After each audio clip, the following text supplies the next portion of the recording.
Assalamualaikum warahmatullahi wabarakatuh. Selamat siang, Ibu dosen dan teman-teman sekalian.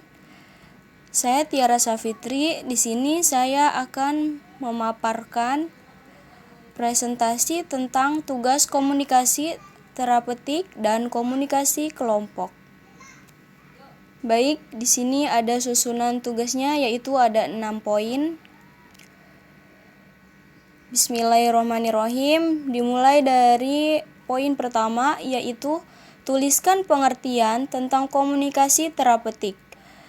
Komunikasi terapeutik adalah suatu keterampilan atau proses interpersonal secara sadar yang dilakukan oleh bidan pada klien untuk beradaptasi terhadap gangguan baik secara fisik maupun psikologi, sehingga bisa membantu klien untuk mencapai kesembuhan atau mengatasi masalahnya. Baik, selanjutnya pada poin kedua, yaitu apa tujuan diberikan komunikasi terapeutik pada klien. Di sini ada 3 jawabannya, yaitu untuk membantu pasien memperjelas dan mengurangi beban perasaan serta pikiran, serta dapat mengambil tindakan untuk mengubah situasi yang ada bila pasien percaya pada hal yang diperlukan. Yang kedua, mengurangi keraguan, membantu mengambil tindakan yang efektif untuk pasien, dan mempertahankan kekuatan egonya. Yang ketiga, membantu mempengaruhi orang lain, lingkungan fisik, dan diri sendiri. Kemudian pertanyaan yang ketiga, jelaskan prinsip dalam bidan melakukan komunikasi terapeutik. Yaitu jawabannya ada 12 poin. Yang pertama, bidan sebagai tenaga kesehatan harus mengenali dirinya sendiri.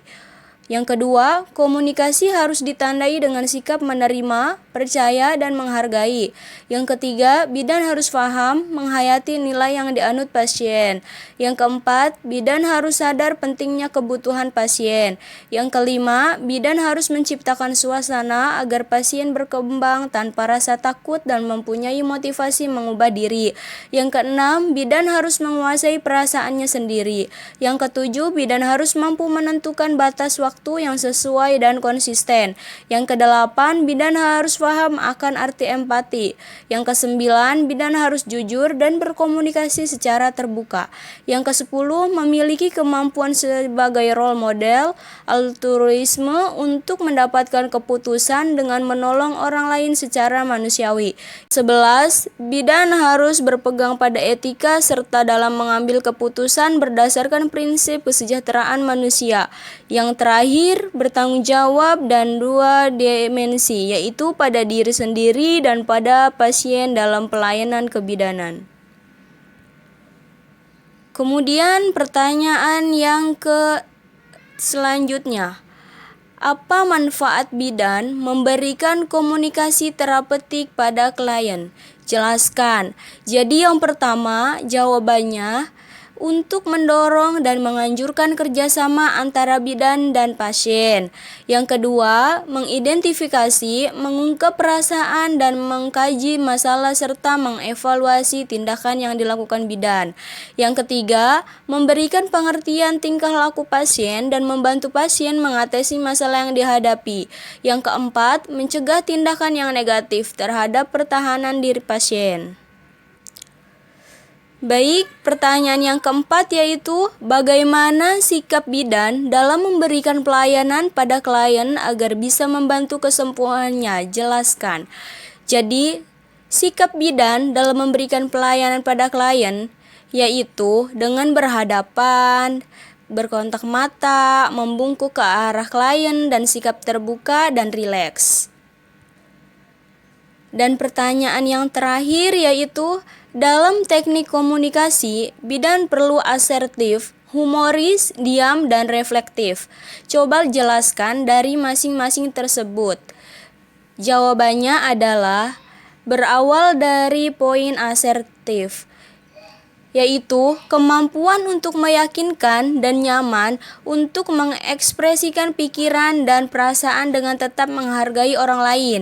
Kemudian yang kedua, humoris, Humoris adalah hal yang paling penting dalam komunikasi verbal karena humor akan mengurangi ketegangan dan stres sehingga bisa mendukung keberhasilan dalam memberikan asuhan kebidanan.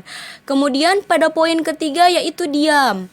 Diam digunakan pada saat klien perlu mengekspresikan ide tetapi klien tidak tahu.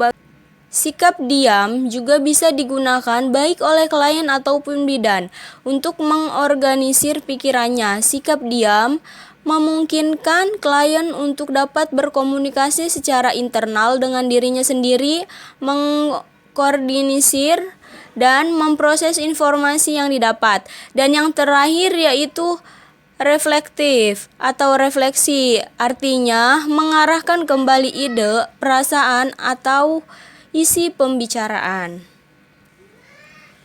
Baik, terima kasih. Mungkin itu saja yang dapat saya sampaikan. Kurang dan lebihnya mohon maaf. Terima kasih atas segala perhatian. Wassalamualaikum warahmatullahi wabarakatuh.